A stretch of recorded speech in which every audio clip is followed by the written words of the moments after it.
Section 1. You will hear a telephone conversation between an employer from the Wild Dune Spa and Resort and an applicant.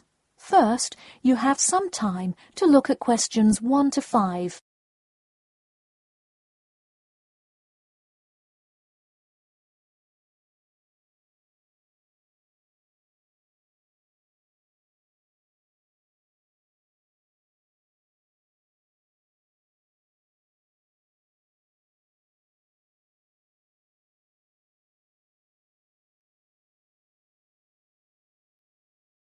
You will see that there is an example which has been done for you. On this occasion only, the conversation relating to this will be played first.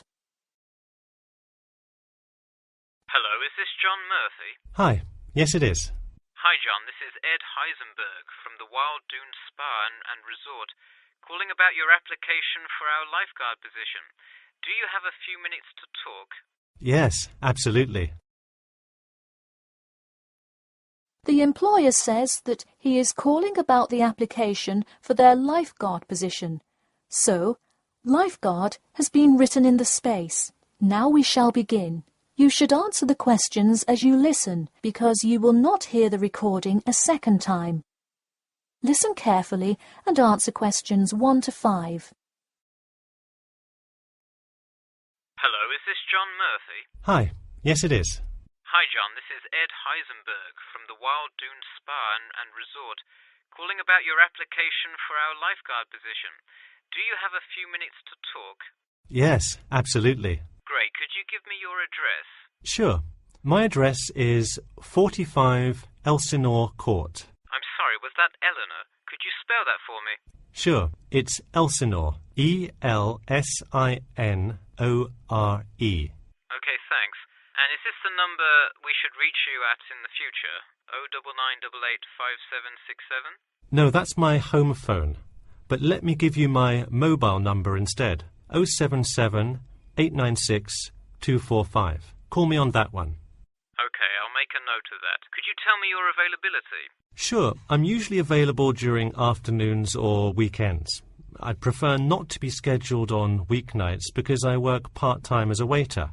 That shouldn't be a problem, since we don't stay open very late anyway. And do you have any other employment experience? Yes, I've worked at a few other places. I was the baseball coach at Richmond High School last season. I see. And do you have any other experience that you would like us to note on your application? Yes. Last year I worked at the beach as a rescue diver. Rescue diver? That sounds intense. Well, it's really just like being a lifeguard, except in the ocean instead of pool. So kind of like being a lifeguard at the world's largest pool. I see. Before you hear the rest of the conversation, you have some time to look at questions 6 to 10.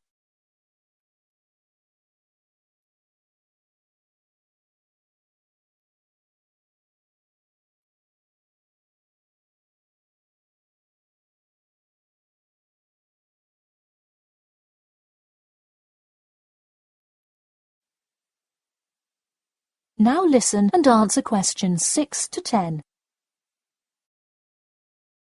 So could you tell me about the relevant skills you have? I'm guessing a lot given your experience. I'm CPR certified and have 2 years of diving experience. Great, it sounds like you are well qualified for this position. When does your CPR certification expire? I think in November, but let me quickly check my CPR card. Actually, it expires in October. Okay, so regardless, you have it through the end of the summer. When is your ideal time to work? Since I work in the restaurant on weeknights, I like weekends best, specifically Saturday mornings. I see. We do already have a lot of staff available on Saturdays, but I do need an early morning shift lifeguard. How early could you work Saturday morning?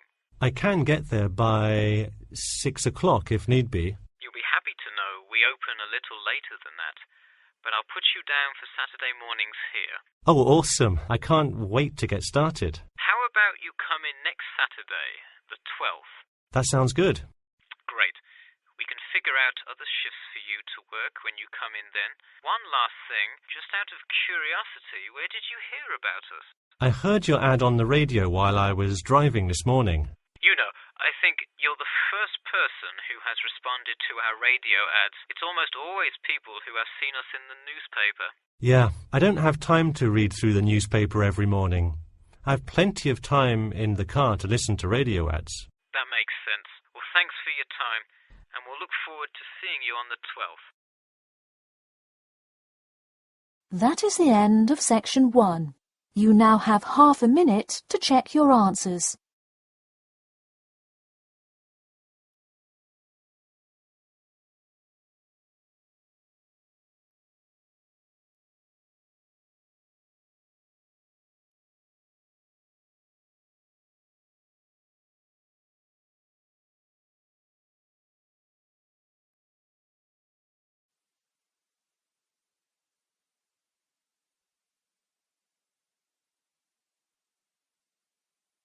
Now turn to section 2. Section 2. You'll hear part of a free class about safety around campus. First, you have some time to look at questions 11 to 14.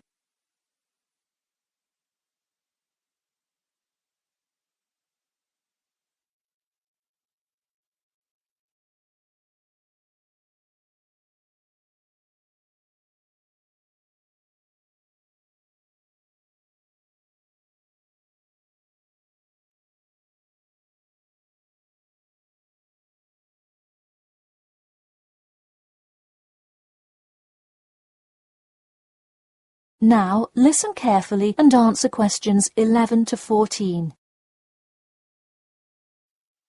Good evening. I'm Geoffrey Miller from the University of Nottingham Student Union, and in this week's free class, Carlos Garcia is going to tell us about safety around campus. Over to you, Carlos. Thank you, Geoffrey, and thank you all for your attendance today. Also, I'd like to thank the Student Union here at the university for organising this lecture. Well, I've been serving and protecting the city of Nottingham for over 20 years now as a member of the police department. Does anyone know what type of crime is the most prevalent on campus? I heard someone say drugs and alcohol. That actually isn't too much of an issue. Violence? Nope. Actually, the biggest thing we worry about here is theft. The nature of crime on Nottingham's campus is quite different from that of the surrounding areas. Crime rates across the East Midlands are very difficult to control. We'd like to see the rate stay the same for this calendar year, but it has been increasing steadily over the past 3 years. On campus, however, I'm happy to say that the overall crime rate has fallen this year. You wouldn't think so if you've seen the extremely exaggerated stories in the media. The media has done nothing but cause more concern about crime in our area. Even the crime shows you see today are a little bit far-fetched, but at least viewers know they're not real events. We'd really like to see more factual news articles out there so the public can have a rational sense of the safety level of our society. Before you hear the rest of the talk, you have some time to look at questions 15 to 20.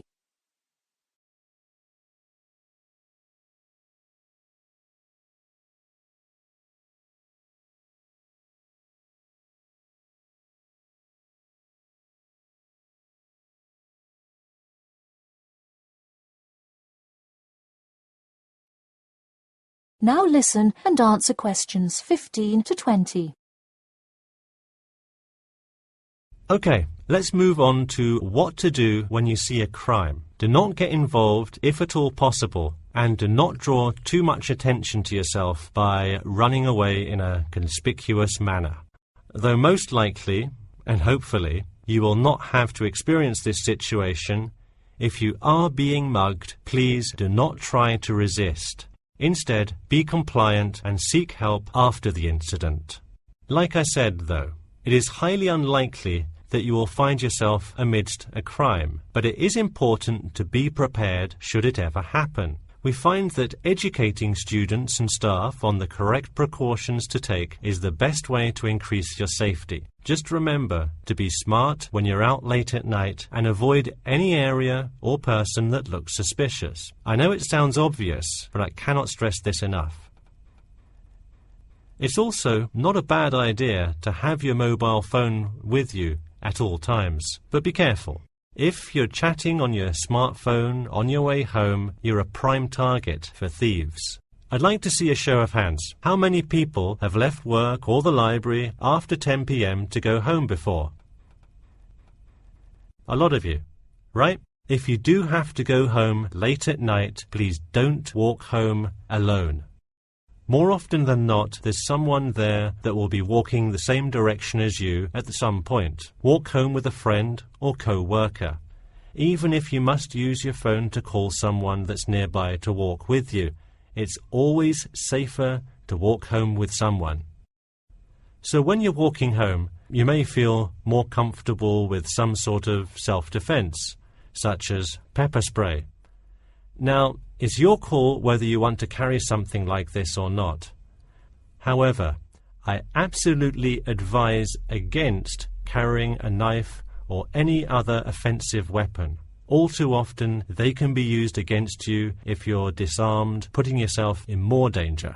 For all those interested, the Recreation Centre offers a free self-defense class to all students every Thursday evening. While obviously an introductory self-defense class may not equip you to fight off villains like a regular superhero, it does come in handy sometimes. After taking a self-defense class, you'll surely be more aware of possible dangers and how to deal with them. So hopefully now you have a more complete understanding of the nature of crimes committed on your campus and how to avoid being a victim.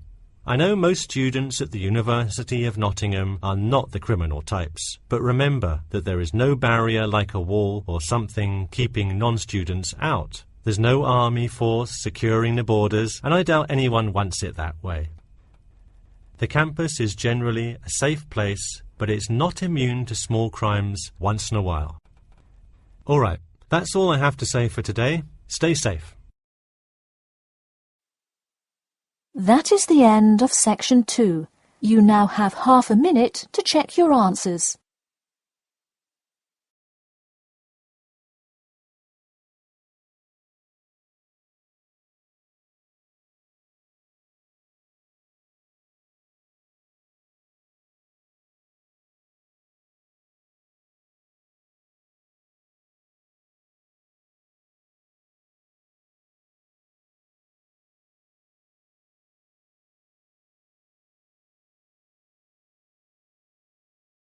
Now turn to section 3.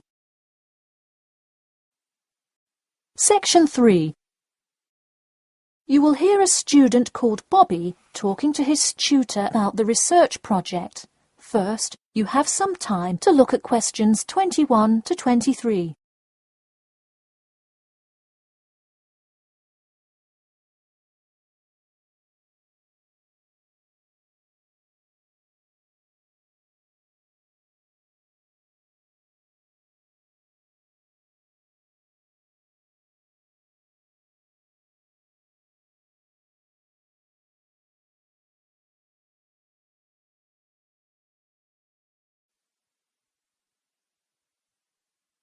Now listen carefully and answer questions 21 to 23. Hi Bobby, go ahead and sit down. Tell me about your research project. Well, I decided to research football and keys for success on a football team. That sounds great. What are the guidelines for the test? Did the teacher talk to you about it in class? No, everything is on a handout that was passed out. It says that the first draft is due at the end of next week and the second and third are due later on in the month. I don't understand why we have to keep revising and fixing it. Is this assignment really that important? Well, this project is a major requirement for passing 11th grade English and will go on your permanent record. Oh, really? Does that mean it will affect what English level I am placed in next year? Well, not exactly. You need a good grade to move on, but it is your overall grade and teacher recommendation that determines what level of English you are placed in next year. Anyway, tell me about your topic choice. Do you play football? Well, actually, it's because my father loves the sport. He watches it every weekend. Cool. It's a good idea to report on something you're interested in. Before you hear the rest of the talk, you have some time to look at questions 24 to 30.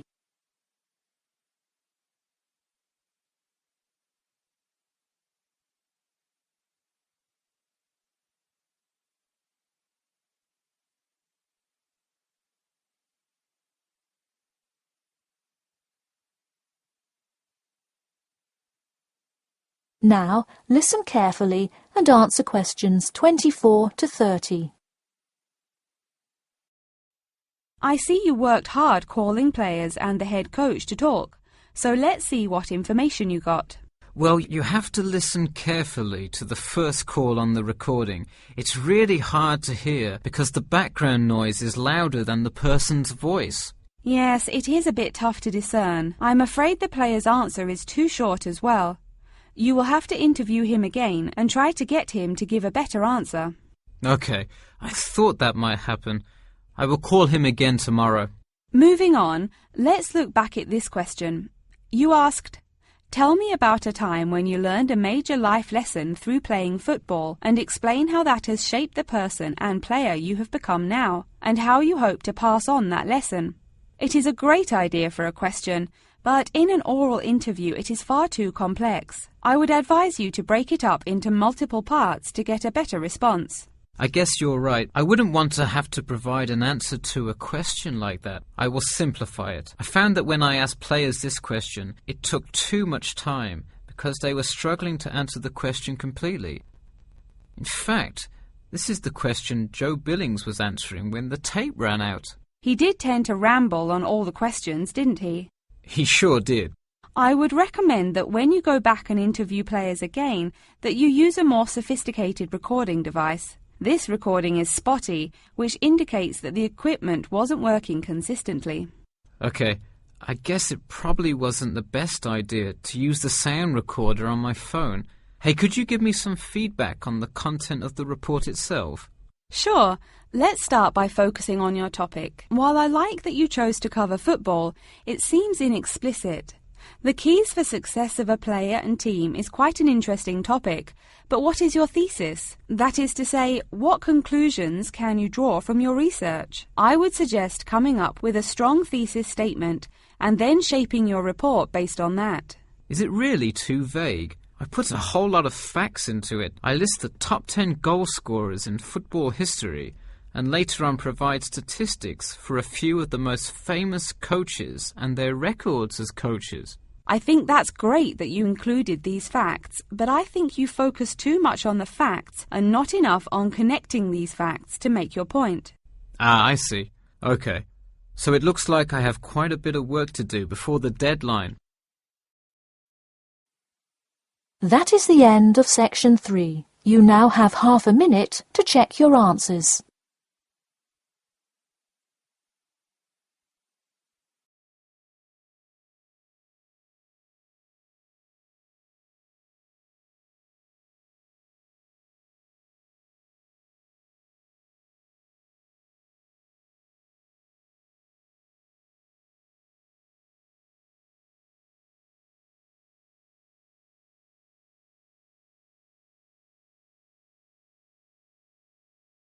Now turn to section 4. Section 4. You will hear part of a lecture about how to give a quality speech. First, you have some time to look at questions 31 to 40.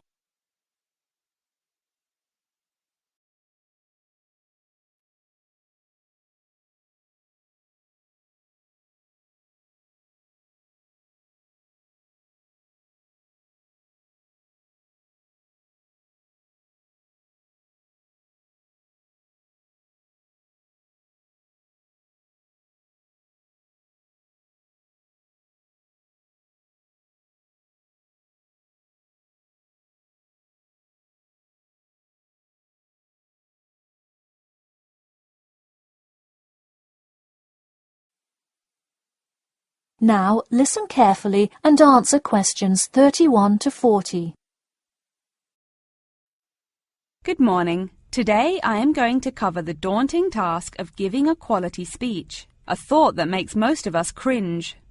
In fact, 90% of all people feel nervous about public speaking, about 10% of whom are described as genuinely terrified. Hopefully, when we are finished here today, you all will be in the 10% of the population who do not feel nervous at all.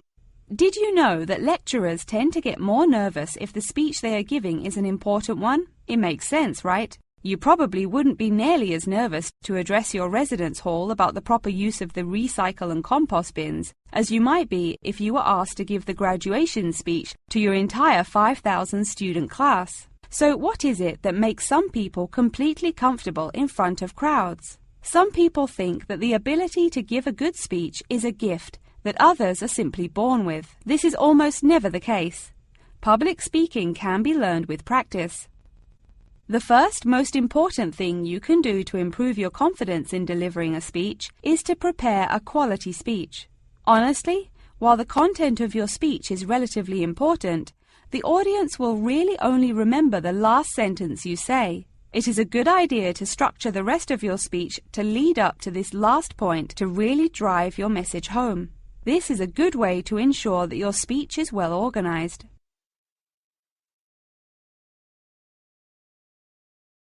Once you are confident in the quality of the speech you have written, the rest is just about your stage presence. Let's go through some do's and don'ts of public speaking. First, you want to command the attention of the room. Do not, I repeat, do not proceed with your speech until the audience is paying attention. Even Martin Luther King Jr.'s I Have a Dream speech wouldn't have made any difference in the world without the undivided attention of his audience.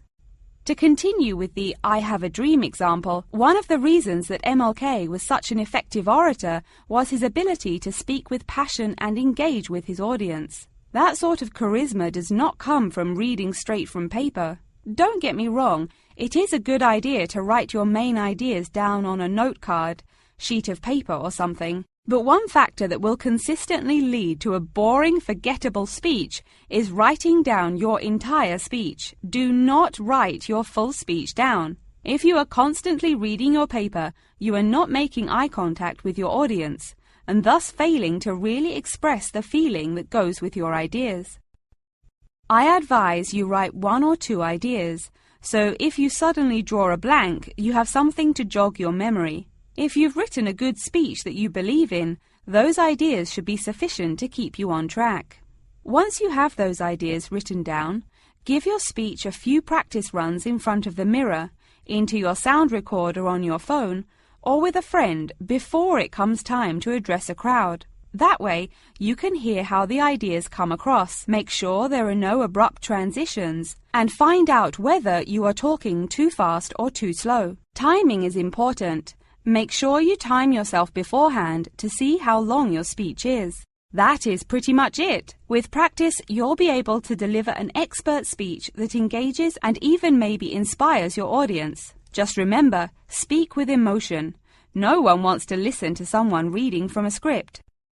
As I come to a close in my speech, I'll point out that I have employed all of these tips that I have covered. I practiced my speech ahead of time and timed it, and I can even show you my one small index card with just 3 simple bullets on it. It's as easy as that. That is the end of section 4. You now have half a minute to check your answers.